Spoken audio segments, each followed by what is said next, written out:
Eu falo neste momento, ao vivo, diretamente da Vigilância Sanitária, junto comigo, o chefe da Vigilância, o João Antônio da Silva, e o assunto você já citou agora há pouco, Adson, febre maculosa, também conhecida como a doença do carrapato. João, eu gostaria que você então falasse um pouquinho sobre o nível, primeiramente, o nível de gravidade da doença, né? E como que ela é transmitida. Bom dia, João.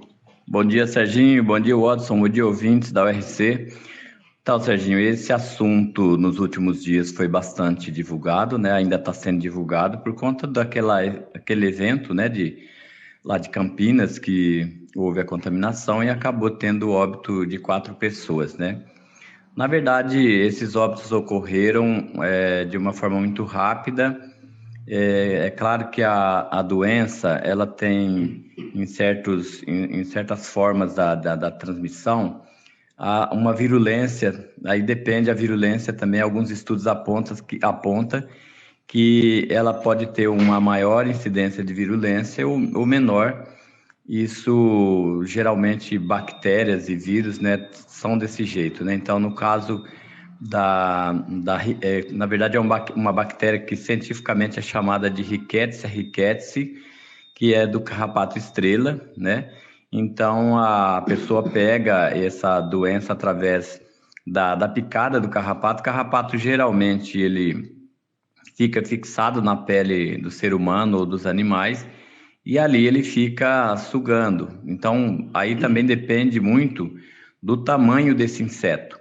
Quanto menor, mais difícil de identificar. Então, às vezes ele está numa região do corpo, transmitindo a doença e a gente não consegue identificar por conta do tamanho. Porque logo no início da eclosão dos ovos, que aí vai para um estágio de larva e depois ele vai para um outro estágio chamado micuim, que é aquele carrapato muito miudinho, né? E as fêmeas, numa eclosão dessa, geralmente elas são milhares de carrapatinhos que saem ali, né? Então, é nesse momento a dificuldade de identificar esses carrapatos no corpo ou no próprio animal é muito difícil.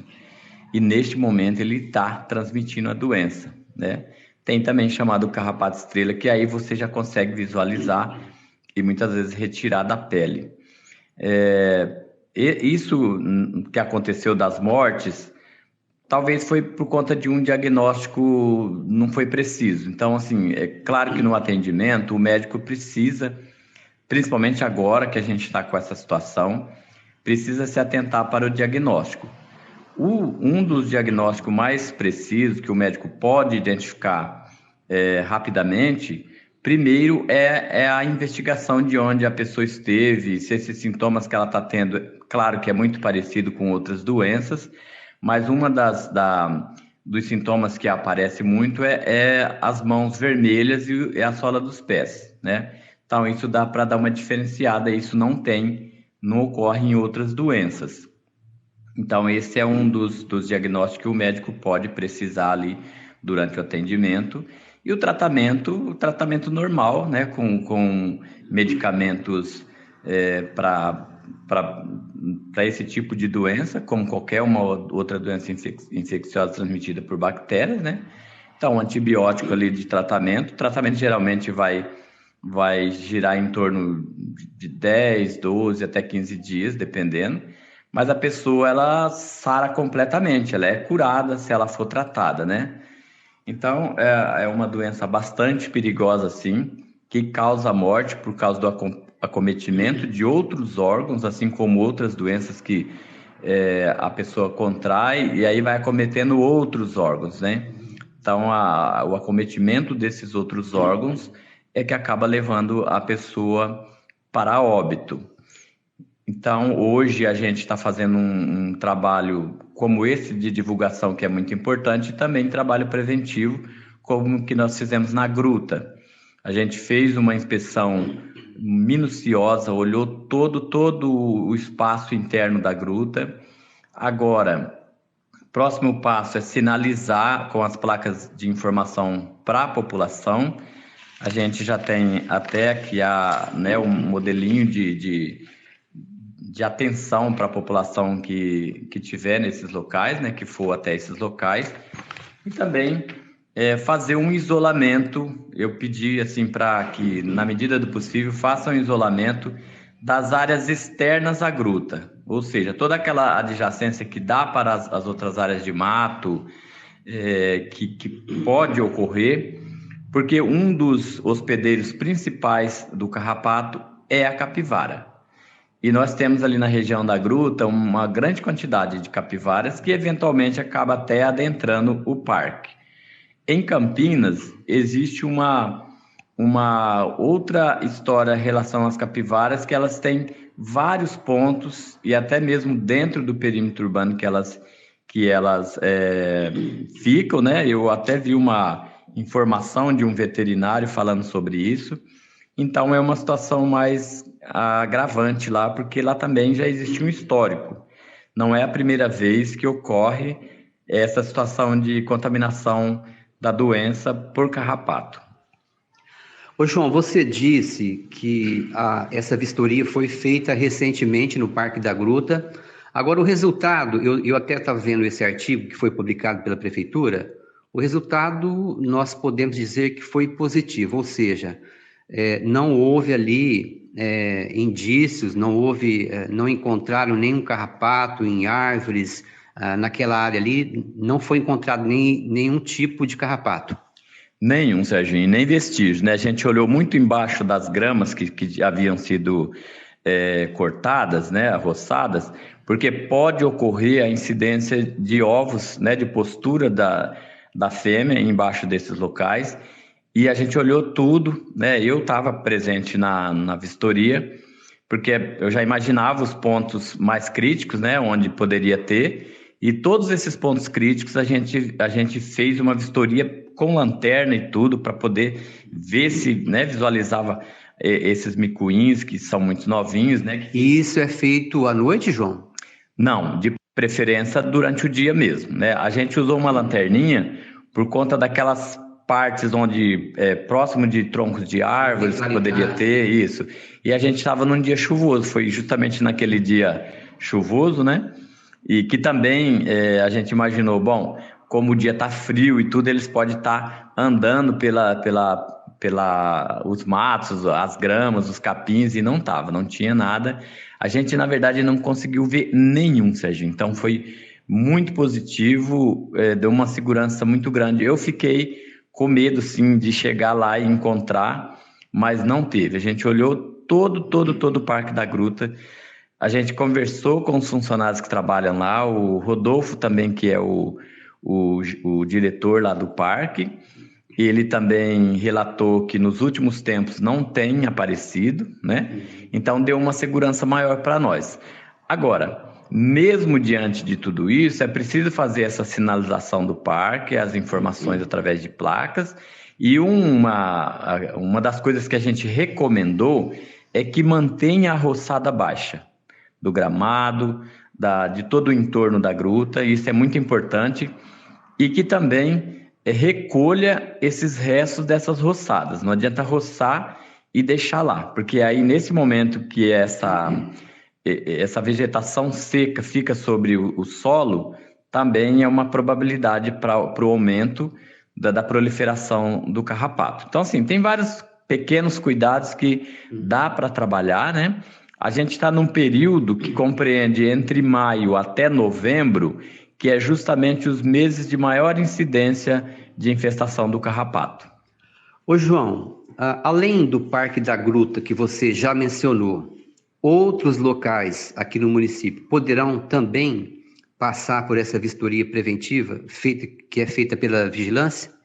Com certeza. Nós estamos ainda fazendo um mapeamento, a gente já tem uma probabilidade de onde as pessoas estão fazendo caminhada, porque hoje as caminhadas elas não se concentram mais em um único local.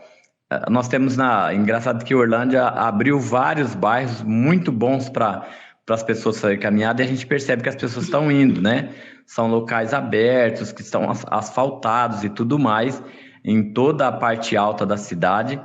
E isso é legal, é claro que é bom que as pessoas estejam fazendo essas caminhadas nesses locais, mas aí precisa de tomar os devidos cuidados também. Geralmente é recomendado que se use roupas claras e calçado claro nessas caminhadas, porque é mais fácil de você identificar um carrapato que eventualmente tenha, né, subido ali na sua roupa, e de preferência não carregar animais domésticos junto. Uma das coisas importantes agora é que tome cuidado com os animais domésticos para que eles não fiquem nos canteiros centrais, principalmente se estiver com mato alto, porque os canteiros centrais também geralmente têm algum carrapato ali, porque por mais que a gente esteja com uma empresa fazendo a captura de animais de grande porte, eventualmente a gente vê alguns cavalos por aí, né, pastando sobre os canteiros, nos arredores da cidade, e os cavalos geralmente eles têm muito carrapato, principalmente quando são animais que não têm cuidado veterinário, né? Diferente, claro, dos animais que são em estábulos, que são cuidados, que participam de eventos, esses animais são muito bem cuidados. O cachorro também pode ter esse parasita, João?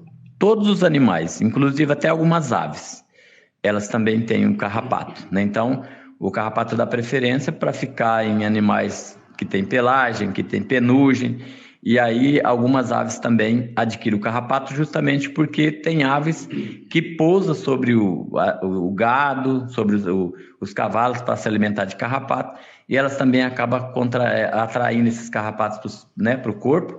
Então, assim,